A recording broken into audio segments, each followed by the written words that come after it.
My old mates used to fucking rip the piss out of me for it. Really? Like, bad. Why? There was a point where, like, they just absolutely, like, they'd go for it every day.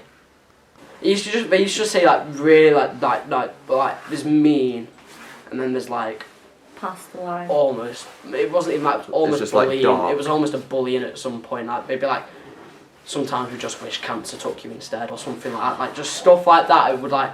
At that point, I'd just, like, walk off, go and sit in, like, the pastoral manager's office and just... I wouldn't cry, though. Sometimes I'd just sit in there for, like, the rest of the day. On the 24th of August 2001, I was born in Wythenshawe Hospital at 3 in the morning. I was born 5 days early, and I think I weighed, like, 13 pounds. I was a pretty average baby for the first 6 months, and then after a fall I went to the doctor and they discovered that I had a brain tumour growing on the inside of my head.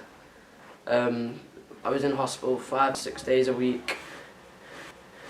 I used to spend nights, and I was allowed 2 visits a week, which would be my dad and maybe a friend if I was lucky, but usually it'd just be my dad and my brothers.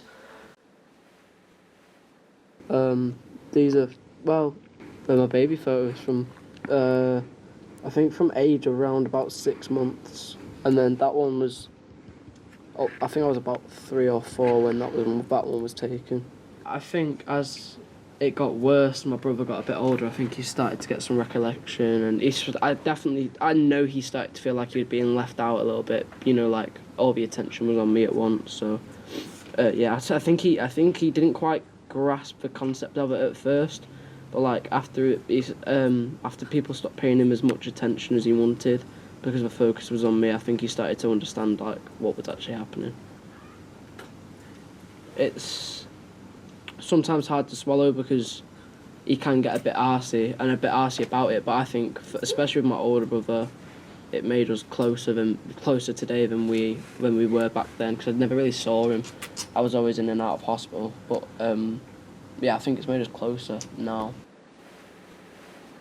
I basically told my mum and dad that, like, at that point, there wasn't much hope of me getting through school education. And obviously I'd missed the year of school out completely because I became a hospital regular. But now coming out of high school into college with I think I only failed 2 GCSEs.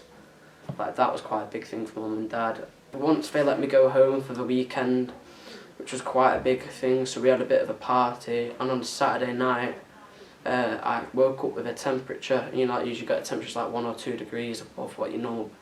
My body temperature was at 45 degrees, so they took me straight to hospital. I was in A&E, and the doctor said if we don't put him in like an ice bath and cool him down, then his blood will, because all the blood had rushed to my head, they just said his blood will just boil his brain inside his body and it'll just melt and he'll die, like, on the spot. So obviously you can imagine how weird this is for me. I have no idea where I am. I'm all of a sudden crying because I've been put in this ice bath where I don't want to be, screaming because this ice bath's freezing, whilst my mum has to stand in the other room crying because she can't face to come in and look at me, be upset in this.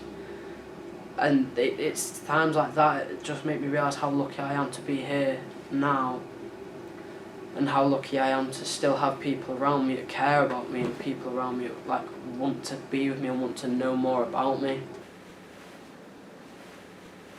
I remember one year, I remember just being sat in this bed and my brother's coming, and I remember I was at home and I saw this advert for this like toy car which, like, you push it down and then after a few seconds it pops back up and jumps.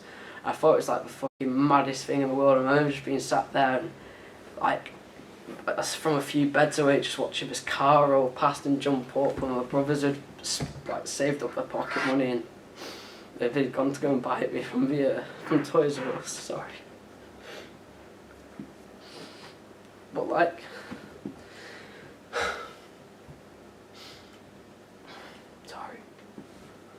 but like, it's just things like that make me, like, obviously people, like, don't have siblings, or like, sometimes I'll sit there and say, oh yeah, my brother's a dick, or like, my older brother's a massive twat, but it's when I sit down and when I'm angry at him and I think about things like that, it just makes me realise how lucky I am